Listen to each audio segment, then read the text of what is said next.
नमस्कार। देखिएगा, हस्तरेखा शास्त्र में जो मछली का चिन्ह होता है ना, उसको शुभता, सफलता, धन संपत्ति का प्रतीक माना गया है। और हथेली में मछली का जो चिन्ह होता है, जो निशान होता है, जिस जगह पर मौजूद होता है उसका अनुसार जो है अपने परिणाम को देता है। हम यहाँ पे अगर देखते हैं आपकी हथेली में, तो आपकी हथेली में जो ये मिडिल की फिंगर है, जिसको शनि की उंगली कहते हैं, और जो यहाँ पे आपकी इंडेक्स की फिंगर है, जिसे हम बृहस्पति की उंगली कहते हैं, रेखाओं से आप देखें तो स्पष्ट तरीके से यहाँ पे जो है इस प्रकार से अगर हम देखें, एक शानदार मछली का चिन्ह बन रहा है। भाग्य स्थान पे पूर्णतः मछली का चिन्ह है। तो भाग्य स्थान के अनुसार ही ये अपना फल देता हुआ दिख रहा है, प्रैक्टिकल रूप में दे रहा है। और जैसे जैसे ये प्रबल होता जाएगा, इसके गुणों में वृद्धि होती जाएगी। इसका मतलब है आप बेहद न्यायप्रिय व्यक्तित्व के धनी होते जाएंगे और अनुशासन प्रिय होंगे। अनुशासन में रहना आपको बहुत अच्छा लगता है और अच्छा लगेगा। रहस्यमयी विद्याओं की तरफ बहुत ज़्यादा आकर्षण आपका बढ़ने वाला है, जैसे पामिस्ट्री है, आपका जो है कुंडली है, आपका तंत्र विज्ञान है, आपका रहस्यमय अध्यात्म है। इसकी तरफ रुझान, इसका तरफ आकर्षण यहाँ पे दिखाई दे रहा है। दूसरी बात है, इन चीज़ों का नॉलेज भी आपको बहुत अच्छा रहेगा, अच्छी स्थिति में रहेगा और दार्शनिक किस्म का व्यक्तित्व तो आपका उभर रहा है। और देखिएगा, चाहे कितना भी कोई प्रयास कर ले, लेकिन आपके शत्रु कभी भी आपको परास्त नहीं कर पाएंगे। अरे एक अच्छी बात पता है क्या हो रही है? इस पे देवगुरु बृहस्पति का प्रभाव पड़ रहा है। जैसे जैसे देवगुरु के शुभ फल जीवन में उतरते जाएंगे, वैसे वैसे इसका प्रभाव बढ़ता जाएगा और कहीं ना कहीं आपकी जो तरक्की है वो आगे जाके बहुत ज़्यादा फैलाव की स्थिति को प्राप्त करेगी। तो आपको क्या करना है ये मैं आपको ऑडियो के माध्यम से बता दूंगा। इसको जरूर करेंगे तो निश्चित ही जो है लाभ होगा। अब यहाँ पे देखते हैं एक चीज़ और, देखें फिर हथेली का विश्लेषण करें। एक तो ये वाला पार्ट आप देखो, ये बहुत ज़्यादा उभर गया है। और ये क्या है? ये है बुध, आपकी वाणी का कारण, वाणी का कारक है, आपकी त्वचा का मालिक है ये, ठीक है ना। और कहीं ना कहीं आपके व्यापार को ये ही रिप्रेजेंट करता है। और जब ये अति फूलता है तो इसे ठीक नहीं माना जाता है। इससे पर्वत के जो शुभ गुण हैं उनमें कमी आ जाती है। तो अगर आपको अपने व्यवसाय में तरक्की चाहिए, अपने जीवन में नाक है, गला है, त्वचा है, इन चीज़ों में कोई परेशानी ना हो और वाणी की शक्ति बहुत अच्छी रहे और व्यापार में हमेशा तरक्की बनी रहे, इसके लिए आपको बुध को ठीक करना है। किस प्रकार से ठीक करेंगे? एक तो मैं दिव्य योग ध्यान क्रिया आपको दे रहा हूँ। दूसरा आपको क्या करना है, हरी सब्जी है, हरे फल है, हरी दालें हैं, उनका ज़्यादा से ज़्यादा आपको प्रयोग करना है। सुबह ब्रश करने के बाद खाली पेट कुछ दिन तक 2 पत्ती तुलसी का सेवन करना है। और रोज नहाने के बाद, अगर एलर्जी नहीं है आपको, तो चंदन की खुशबू वाला एक परफ्यूम आता है, 3 महीने तक लगातार अपने बदन पे डालना है। शाम के समय, सायंकालीन समय कोई एक टाइम चुन लेंगे, रुद्राक्ष की माला से एक माला का निरंतर जाप करना है, गायत्री महामंत्र का। अगर ये चीज़ें आप करते हैं तो निश्चित तौर पे देखिएगा जीवन में जिस चीज को आप पाना चाहेंगे उस चीज में पूरी सफलता अर्जित करेंगे आप। और ऐसा चमत्कार होगा कि हर तरह की परिस्थितियों को भली भांति समझेंगे, उसका लाभ लेंगे, योजना बनाकर चलेंगे, योजनाओं में सफल होंगे। जो कार्य एक बार प्रारंभ कर दिया कभी अधूरे में नहीं छोड़ेंगे, पूरा अवश्य करेंगे। और मनोवैज्ञानिक क्षेत्र में भी बड़ी माहिरता हासिल होगी। सामने वाले को किस प्रकार से प्रभावित करना है यह अच्छी तरह से जान लेंगे। और व्यापार के लिए यही चीज़ें चाहिए, जीवन को सुदृढ़ बनाने के लिए यही चीज़ें चाहिए। और व्यापारिक कार्यों में विशेष सफलता इन्हीं चीज़ों से प्राप्त होती है। ये स्पष्ट तरीके से दिखा रहा है। तो गायत्री महामंत्र की साधना रुद्राक्ष की माला से शाम के समय एक टाइम चुन के आपको करनी है और कम से कम 3 महीने तक ये चीज़ करनी है। बाकी जो मैंने उपाय दिए हैं वो जरूर करिएगा। अब यहाँ पे हम देखें तो ये वाला जो क्षेत्र है आपका, ये लगातार जो है रेखाओं से पटा पड़ा दिखाई दे रहा है। कहीं ना कहीं जो है इसका प्रभाव आपके मन, आपके मस्तिष्क पे पड़ रहा है। चाहे हल्के तौर पे हो लेकिन आप मना नहीं कर सकते हैं। उलझन की स्थिति आती हुई दिखाई दे रही है, कहीं ना कहीं उलझन है, कन्फ्यूजन बनी हुई है, दुविधा दिखाई दे रही है कि होगा कि नहीं होगा, क्या होगा, उलझे हुए हैं, वहीं घूम रही है चीजें। और जो निर्णय लेने की ताकत है वो धीरे धीरे क्षीण होती हुई दिखाई दे रही है, सही से निर्णय नहीं ले पा रहे हैं।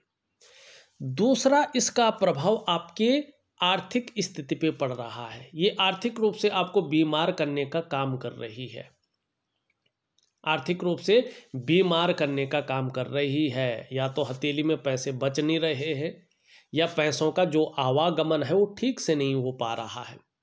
माने धन के मामले में हल्का संघर्ष आना शुरू कर रहा है ये।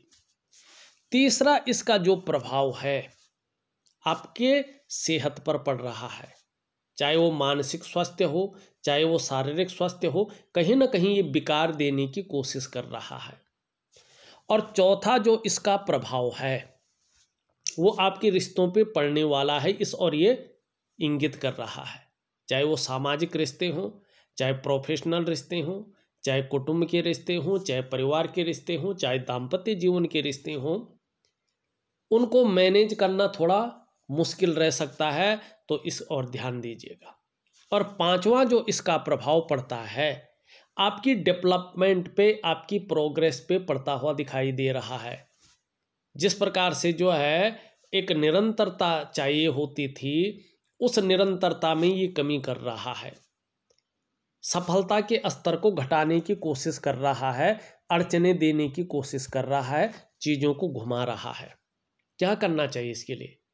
देखिएगा, इसके लिए एक प्राकृतिक क्रिया आती है, वनस्पति स्नान, और उसके बाद साथ में एक दिव्य योग ध्यान क्रिया, मेडिटेशन। इन 2 क्रियाओं को करने की बहुत ज़रूरत है आपको, एक वनस्पति स्नान और एक दिव्य योग ध्यान क्रिया। इसमें किन किन चीज़ों पे फर्क पड़ेगा अगर आप करते हैं तो?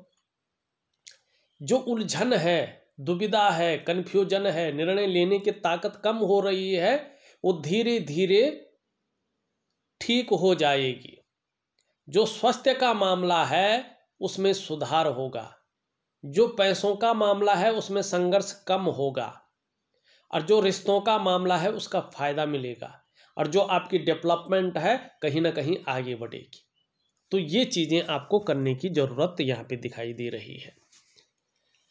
अब थोड़ा सा हम चलते हैं आपकी हथेली में।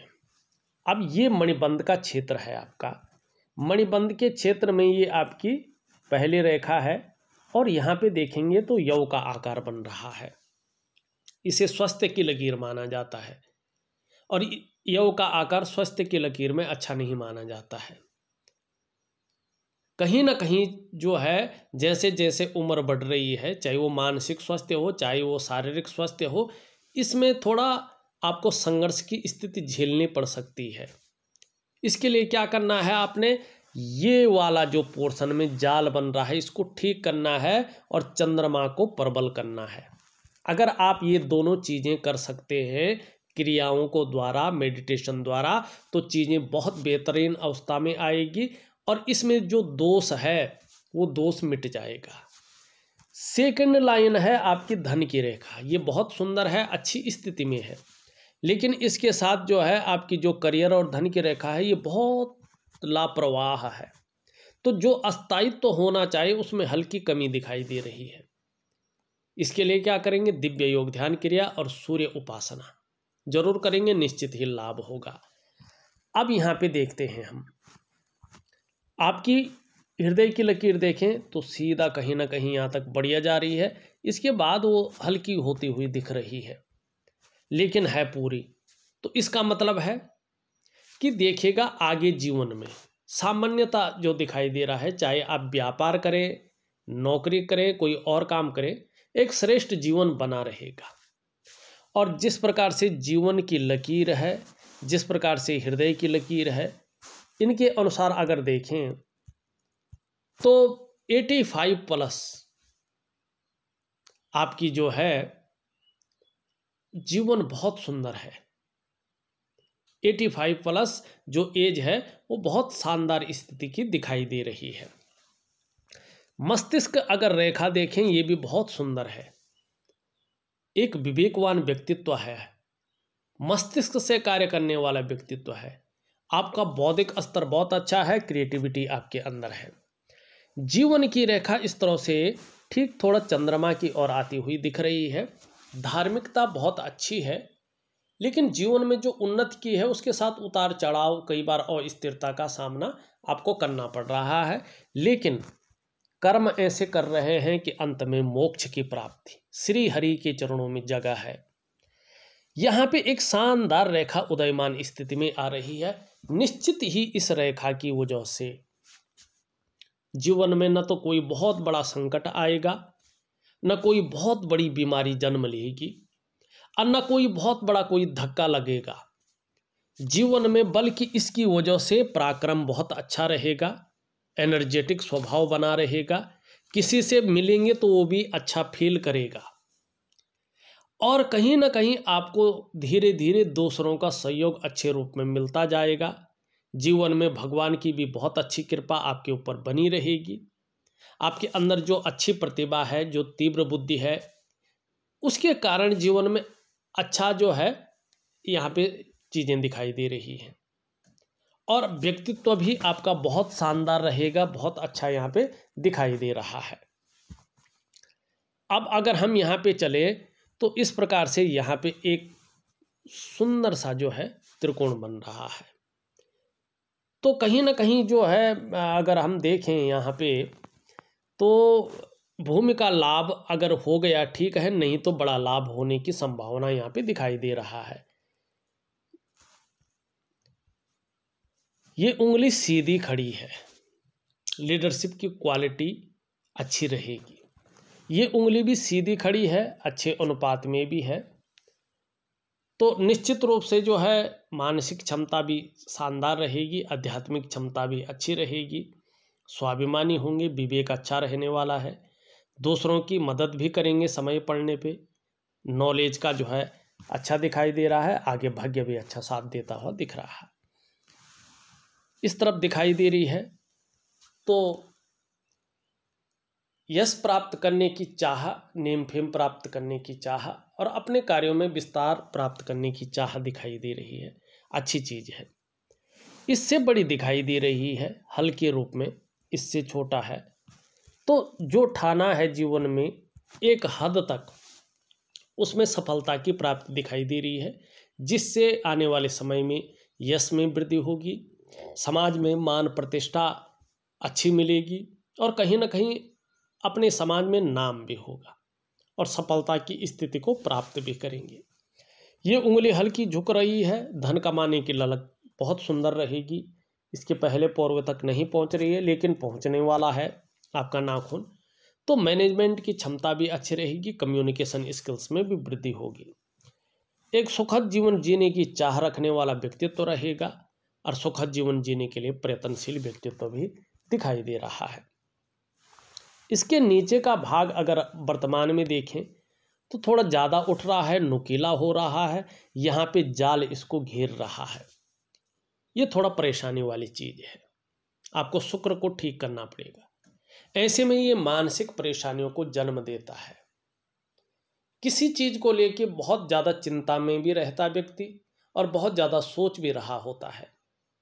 बहुत ज़्यादा मेहनत परिश्रम करने पर भी कहीं ना कहीं ये अभाव की स्थिति को जन्म देता है और लाख कोशिश करने पर भी, सारे साधन होने के बावजूद भी सुखों में कमी करता है। और अगर हम इसको देखें तो ये ज़्यादा बिगड़ता है तो व्यक्ति का जीवन संकटों और कठिनाइयों के बीच गुजरता है। लेकिन इसके लिए मैं एक दिव्य योग ध्यान क्रिया दे रहा हूँ, उसको जरूर करें, निश्चित लाभ होगा। निम्न मंगल की स्थिति देखें तो यहाँ पे ज़्यादा उबर रहा है, थोड़ा क्षण भंगुर वाला गुस्सा हावी हो सकता है, इसमें थोड़ा सा लगाम रखें। इसके लिए मैं आपको उपाय दे रहा हूँ दिव्य सूर्य क्रिया के साथ, तो ये जरूर करिएगा। ये कभी कभी कन्फ्यूजन की स्थिति पैदा कर सकता है, निर्णय लेने की क्षमता में असर डाल सकता है, थोड़ा हल्का चिड़चिड़ा स्वभाव बना सकता है। ऊपरी मंगल ठीक है, पराक्रम बहुत अच्छा रहेगा, एनर्जेटिक स्वभाव बना रहेगा, लेकिन थोड़ा हाइपर ज़्यादा रह सकते हैं, इस चीज़ का ध्यान रखें। यहाँ पे अगर हम देवगुरु बृहस्पति को देखें, बहुत फैला हुआ है, ये अच्छा माना जाता है, शुभ गुणों में वृद्धि होती है, लेकिन थोड़ा सा शनि की तरफ झुक रहा है। परिवार को लेके थोड़ी सी समस्याएं रह सकती हैं या आपको महसूस हो सकती है कुछ समय तक। यहाँ पे धीरे धीरे उबर रहा है, लेकिन अभी थोड़ा साधारण अवस्था में है। ये आपको साधारणता की ओर ले जा रहा है, सामान्य व्यक्तित्व देने की कोशिश कर रहा है, लेकिन नैसर्गिक गुण बहुत अच्छे हैं इसके, उसके अनुसार ज़्यादा फर्क नहीं पड़ेगा। हंसमुख स्वभाव अच्छा रहेगा, दयालुता बहुत अच्छी रहेगी, दूसरों की मदद करने की भावना रहेगी। आर्थिक पक्ष की अगर हम बात करें और व्यापार पक्ष की बात करें तो आने वाले कुछ ही समय बाद धीरे धीरे तरक्की होने बैठ जाएगी इसमें, और आर्थिक पक्ष ठीक ठाक रहेगा। यश प्राप्ति के लिए मन में जो झुकाव बना हुआ है उसमें आपको सिद्धि प्राप्ति होगी। जो स्वतंत्रता और नेतृत्व क्षमता की चाह रखने वाला व्यक्तित्व है उसमें वृद्धि होती हुई दिख रही है। शनि की अगर बात करें, शनि में कुछ रेखाएं दौड़ रही हैं, सुबह उठने में परेशानी ज़्यादा हो सकती है, आलस्य ज़्यादा आ सकता है, और बेवजह की चिंताएं भी घर कर सकती हैं, या बीच बीच में कोई ना कोई वजह पैदा हो सकती है। तो दिव्य योग ध्यान क्रिया और दिव्य सूर्य क्रिया जरूर करें, निश्चित ही लाभ होगा। सूर्य की बात करें तो मान सम्मान की दृष्टि से रेखा बहुत अच्छी है, लेकिन अगर ये स्पष्ट हो जाता है तो ये अच्छा संकेत नहीं है, इसलिए सूर्य की उपासना जरूर करें। सूर्य शारीरिक दृष्टि से देखें तो चाहे शारीरिक स्वास्थ्य हो, जीवन की खुशहाली हो, जीवन का उत्साह हो, ऊर्जा हो, अभी इन चीज़ों की हल्के रूप में चिंता है। दिव्य सूर्य क्रिया दे रहा हूँ और सूर्य उपासना दे रहा हूँ धन में वृद्धि के लिए और अपने कार्यों में फैलाव के लिए, तो ये जरूर कर लीजिएगा। आगे जो है निश्चित ही बहुत अच्छा रहेगा। चंद्रमा की बात करें, अगर यहाँ पे चोट वगैरह लगी तो वो अलग बात है, नहीं तो अगर देखें तो चंद्रमा जो है थोड़ा अलग हिसाब का दिखाई दे रहा है, बैलेंस नहीं है, और शुक्र भी जो है बैलेंस स्थिति में नहीं है, जिसके कारण लगभग 2 से ढाई वर्षों तक, 18 महीने तक ज़्यादा रहेगा, लेकिन उसके बाद चीज़ें कम होंगी, लेकिन 2.5 वर्षों तक मन थोड़ा गड़बड़ रहने की संभावना दिख रही है। कहीं ना कहीं मानसिक परेशानी से ग्रसित रह सकते हैं और कभी कभी भावुकता ज़्यादा आ सकती है, इमोशनली थोड़ा परेशान हो सकते हैं। और चंद्रमा ज़्यादा अगर प्रभाव देता है शुक्र के साथ बैठ के तो मन बेचैन रह सकता है, मन व्याकुल भी हो सकता है, भटक भी सकता है, कभी कभी कार्यों में मन नहीं लगेगा। और मन से सीधा जुड़ा हुआ है आपका डाइजेस्टिव सिस्टम, अगर मन सही नहीं होगा तो पेट की हल्की दिक्कतों का सामना आपको करना पड़ सकता है, और थोड़ा नींद आने में दिक्कतों का भी सामना करना पड़ सकता है। तो देखिएगा, चीज़ों को बेहतरीन करने के लिए, चीज़ों को अच्छा करने के लिए मैं आपको एक दिव्य सूर्य क्रिया, एक दिव्य योग ध्यान क्रिया, एक सूर्य उपासना और चंद्रमा का कुछ प्रैक्टिकल उपाय ऑडियो के माध्यम से भेज रहा हूँ। करने की कोशिश करें, अच्छा लाभ होगा। और जैसे ही अच्छा लाभ होगा, आने वाले समय में इसका पूर्ण फल भी आपको प्राप्त होगा, एक शानदार स्थिति को जन्म देंगे। तो अगर देखा जाए तो मैंने आपकी हथेली का पूरा विश्लेषण करके आपको बता दिया है। उपाय में विधिवत तरीके से लिख के भेज रहा हूँ, ऑडियो के माध्यम से भेज रहा हूँ, जरूर करें। इस वीडियो में बस इतना ही। एक नई वीडियो के साथ पुनः उपस्थित होऊंगा, तब तक के लिए नमस्कार।